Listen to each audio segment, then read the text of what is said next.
ભાઈ તમને કેમ આમ એટલી બધી આમ ઓલી થવા મળી છે? વરસાદી પાછો એવો એક દરો ચાલુ છે હમણાં 4-5 દીથાનો ને એટલે ઘરે બેઠા અને બા આના પાનના જે ભૈજા નો ખાધા હોય તો એકવાર આ ભૈજા મેથીની જગ્યાએ નાખી મસ્ત થાય કે ફાલ વધારે બેસો ઓલા બહુ નજીક હોય તો કઈ ફાલ આવે નહીં. જય મેરડીમાં મિત્રો, જય માતાજી. આજના નવા વિડીયોમાં હાર્દિક સ્વાગત છે. તો આજના નવા વિડીયોમાં તમને ટાઇટલ જોતા થોડુંક ખ્યાલ જ આવી ગયો છે કે અમારા વિડીયોમાં આજ શું બનવાનું છે. અમારે ભાઈ શ્રી વૈયામાં છે મગના ખેતરની અંદર. તો મગને ખેતરની અંદર એ પૂરી માહિતી આપશે. કઈ રીતની આપશે કે એની અંદર આપણે મગ વાવી દીધા હતા રાપે. તો રાપે વાવી દીધા પણ મગ જાડા ઉગ્યા હતા મોરણીમાં, બરાબર, વાવતી વખતે. તો હવે આપણે એને ઓલું કરવું હોય તો અમને થોડીક અમારે હરેશભાઈ થોડીક માહિતી આપશે ને થોડીક અમારે અનુભાઈ માહિતી આપશે, થોડીક અમે માહિતી આપશું. અમને જેટલી માહિતી આવે એટલી અમે મગની માહિતી આપશું. તો અમારે અનુભાઈ થોડીક માહિતી આપશે. મગ બહુ જાડા છેલ્લા છે. આને ગાળી લઈએ આપણે તો બહુ મસ્ત થાય કે ફાલ વધારે બેસો ઓલા બહુ નજીક હોય તો કઈ ફાલ આવે નહીં. તો આને આવી રીતના અમે તો ખેંચવાનું પણ ચાલુ કરી દીધું છે. જોઈ લો તમે. એટલે અમારે અનુભાઈ ને મગ છે તો એ ખેવાનું ચાલુ કરી દીધું છે. થોડોક વરસાદ આવી ગયો એટલે આમાં ફાલ હારો બે એમ. હા, આમાં 50% જેટલે તો અમે ખેઈ નાખ્યા. ઈ રીતને છે જો આ. પછી અમારે થોડોક હરેશભાઈ માહિતી આપશે. આમાં આપણે ભાઈ આ વાવણી મગ વાવેલા છે. તો આપણે આમ તો ખાતર ને બે મિક્સ કરીને જ વાવેલા છે. આ વીઘાના મગ છે કિલો જેટલા નહીં વાવ્યો હોય પણ આમ ઘણા બધા જાડા ઉગેલા છે. એટલે થોડાક ગાળવા પડે એવા જ વાવવા પડે, નકર હાવ પાંખો છ્યા હોય તો પાછા સોંપવા પડે. એટલે આમ માપે ગાળવા પડે એવા વવાય. અને હવે આ મગને આપણે નેદવા પડે છે. આપણા જે વિડીયામાં જે અધૂરો વિડીયો આપેલો હતો મગનો, એ આપણે આ ચેનલમાં પૂરો કરવાનો છે કે મગ અમારા ઈડ્યા થઈ ગયા.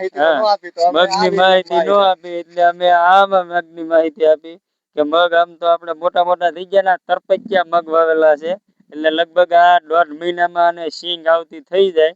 અને આ જે વેલાહેર આપણે જે ડુંગળી સોંપવા જે પડું તૈયાર કરવાનું હોય એ પડું આપણે આમ તો સિંગ પાકવાની તૈયારી થાય ત્યાં આમાં રોપ ઉગીને તૈયાર થઈ જાય અને આપણે સીધી સિંગ કાઢીએ એટલે સોપાય એવું આમાં રોપ થઈ જાય. જય મેરડી માં. એમાં અમારે અનુભાઈ તો બે આછે મંડાણા છે. અનુભાઈ તમને કેમ આમ એટલી બધી આમ ઓલી થવા મળી છે? વરસાદી પાછો એવો એક દરો ચાલુ છે હમણાં 4-5 દીથાનો ને એટલે ઘરે બેઠા એટલે હવારામાં જોઈને આજ બરોબર હમણાં થોડોક વરસાદ આવ્યો નથી હજી. બપોર દીથાનો ઓછો છે તો બાટી બહાર નીકળ્યા તો કેવા મીડ્યા. પછી એક આપણે એક આ ગાળની ઉપર એક આજ એક ઓલું ઉગેલું છે, એને શું કહેવાય? એને કહેવાય આને શું ઉઈગો છે. હરીગો ની આ શું કહેવાય મોટભાઈ?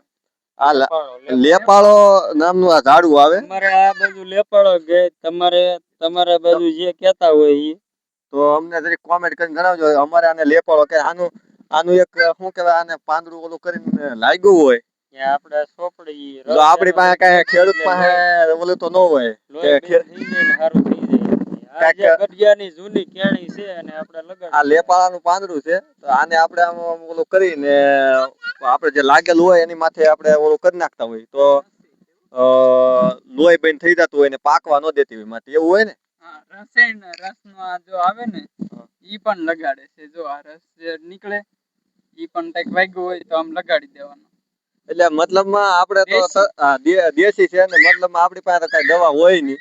તો એવું ટૂપુન બુપુન આઈડર ને બાઈડર ને આપણી પાસે ખેતરમાં કામ કરતા હોય એટલે હોય નહીં. એટલે આવું અમે કઈક નો કઈક ખેડૂત ભાઈઓ જુગાડ ગોતતા હોય કે ભાઈ આ વનસ્પતિ થી ઓલું થતું હોય તો અમારા વિડીયો બિના રહેજો. અમારે આમ હરીગવો ખેહવા જશે ભાઈ શ્રી, પણ હરીગવો ખેહાણો નહીં. અરે હું છું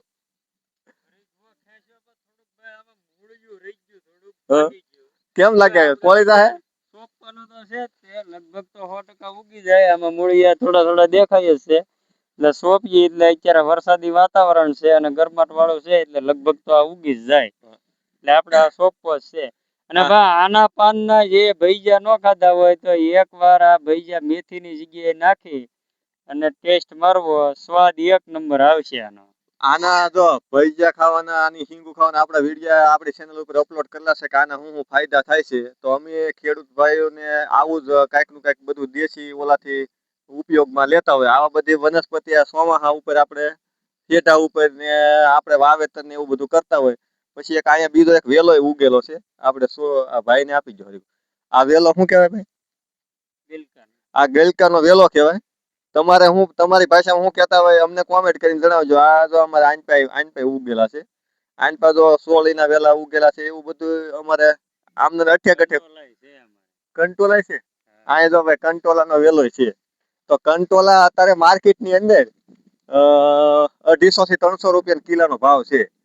ઓલે પણ આપણે હેઠા ઉપર જો કંટોલા અમારે કાંઈ પૈસા દી લેવા જવાના ન હોય તો આંકા અમારે હેઠા ઉપર જો આંકા ઉગેલા છે.